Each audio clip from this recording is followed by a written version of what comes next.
Hi BookTube, my name's Nadine. Welcome back to my channel, or welcome if it's your first time here. So on one of my last videos, somebody commented asking how come the images were reversed, and I genuinely had never noticed because I don't edit. I just sort of ramble and then hope that somebody wants to ramble back to me. So I hadn't noticed that, but now I can't help but notice it, and it's really annoying. I spent a while working out how to fix it and messing about with settings, and I did it, and now when I've come to film tonight it's reverted back and I can't remember what I did, and I've been messing around for ages, and whatever button I pressed to fix it last time, it's clearly just not there. It's not there. So I'm going to have another mess about, but I want to get a video out tonight, so we are going to muddle through.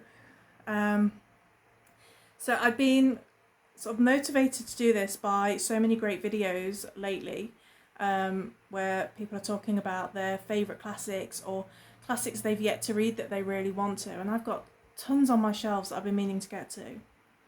And also I've been thinking about classics quite a lot lately anyway, because I think there's something really comforting about them, and I think for most people, the vast majority of people at the moment, wherever you are in the world, it's kind of feeling a bit unsteady.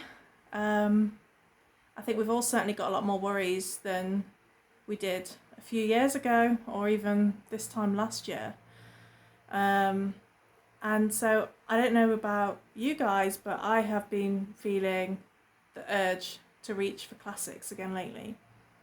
There's something about the constancy of them, and something about the fact that, you know, no matter what else is going on in that book, you know, whether it's a love affair or a evil count or a monster cobbled together with dead body parts, that's all kind of just the topping on the cake, because what makes them so enduring is that they are about human nature, and there's something really comforting about being able to recognize yourself or your experiences in what you're reading from something from hundreds of years ago.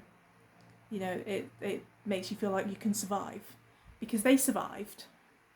So yeah, sorry it's a bit shaky. It's because I'm going to flip this around so that you can see the books the right way round. And because I've been baking today, I decided to pick a baker's dozen of books off my shelf to show you. And I'm hoping to read one a month over next year. But I thought I'll pick a little extra because I'm very well aware that October is just around the corner, and hopefully I'll be able to tick one or two off there anyway. So, without further ado, let's look at the books. So the first book that I've chosen is Sanditon by Jane Austen.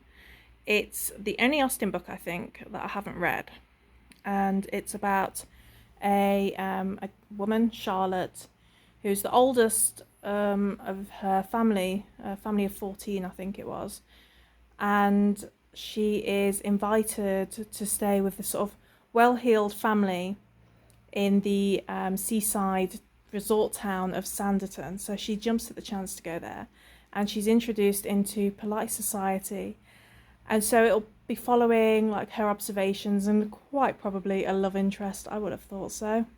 And nobody really gets out of Austen's books unscathed in terms of romance. There was a TV show brought out a few years ago based on this. I haven't watched it because I haven't read the book, and I'm not quite sure how well it was received. But yeah, Sanditon. Next on my list is Anne Radcliffe's The Mysteries of Udolpho. I don't know an awful lot about this. I think it was mentioned quite a bit in Northanger Abbey, and it's a Gothic mystery from the 18th century. And I believe it follows a woman who is transplanted from the home that she loves and taken by the nefarious count to his castle at Udolpho, and from what I can gather, he's not a very nice chap. Next up is The Age of Innocence by Edith Wharton, and I hate this cover. This is not the cover that I ordered when I bought the book. I hate it when that happens. But I bought this for my 50 States reading challenge just as a little added extra. It wasn't the book chosen, but I like the sound of it. I've read a few books by Edith Wharton and I've enjoyed what I've read so far, so fingers crossed I enjoy this one too. Next is Victor Hugo's The Hunchback of Notre Dame. Other than old films, I've had no experience of this at all. I think it's about a hunchback of Notre Dame. But I've heard that Victor Hugo's writing is amazing and I really want to get to it. I've never read anything by this author before. Next up is War and Peace by Tolstoy. I'd also really like to get to Anna Karenina. I believe I've got that on my Kindle. But yeah, this has been added to my TBR a few times for different reading challenges, but I've just never got to it because it is flipping huge. But I think it's one of those that once you start, you will be sort of immersed in the world. And I kind of want that, but I feel like at the same time, gosh, it's a long time to be immersed for. Next up is Great Expectations by Charles Dickens. I've read a few Dickens novels. I would like to read this one and also Bleak House, which I don't have currently. I did start reading this a few years ago for Victober, but somehow it just didn't grab me at the time. But I do think it is one that I would really like to have another go at. Next, I've got Of Human Bondage by Somerset Maugham. Somerset Maugham, is it? Yeah. I have owned this book for so long, for a ridiculously long time, and I've never picked it up. I believe it's supposed to be quite autobiographical and a little bit scandalous, I think. Next is Oscar Wilde, just Oscar Wilde. I've read Dorian Gray, and I've read, what was it? The Importance of Being Earnest, which I loved both of them. And I read The Importance of Being Earnest for Victober a few years ago, and I remember saying at the time that I loved it so much that I was going to try and read some Wilde every month, and didn't. So definitely need to rectify that. Another repeat entry on my TBRs that never quite manages to get read is George Eliot's Middlemarch. Every single year I say I'm going to read this book, and every single year I don't. And I don't know why, because I know that I'll love it. I don't know why I think I'll love it, but I feel like that I would definitely love this book. So yeah, this one needs reading. I'm hoping that it'll meet one of the prompts for Victober. Next, another book that I didn't get to for Victober before was Sheridan Le Fanu's Uncle Silas. This is about an orphan girl who goes to live with her sinister uncle. Again, I think it's meant to be quite a gothic novel, but I don't know anything about it really. Next is Margaret Oliphant's Miss Marjorie Banks.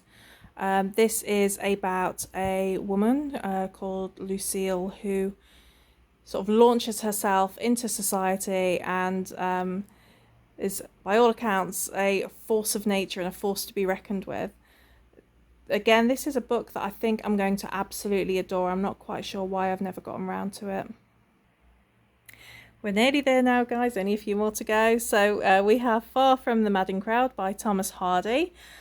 The only Thomas Hardy novel that I've read previously was Tess of the D'Urbervilles, and I didn't love it, but I think it's because I had it on audiobook, and I just think perhaps I wasn't in the right frame of mind to be concentrating on a book like that by audiobook alone. Maybe it's not the best way to consume this sort of novel for me. So I would like to give Thomas Hardy more of a go, and this seems to be like the most well loved of his works. So yeah, Far From the Madding Crowd. And finally, The Count of Monte Cristo by Alexandra Dumas. Again, I don't really know much about this other than it's meant to be fantastic. I've read a few books by the author a long time ago, and I really loved them, so I would like to get to this one too, but again, it's flipping huge. So yeah.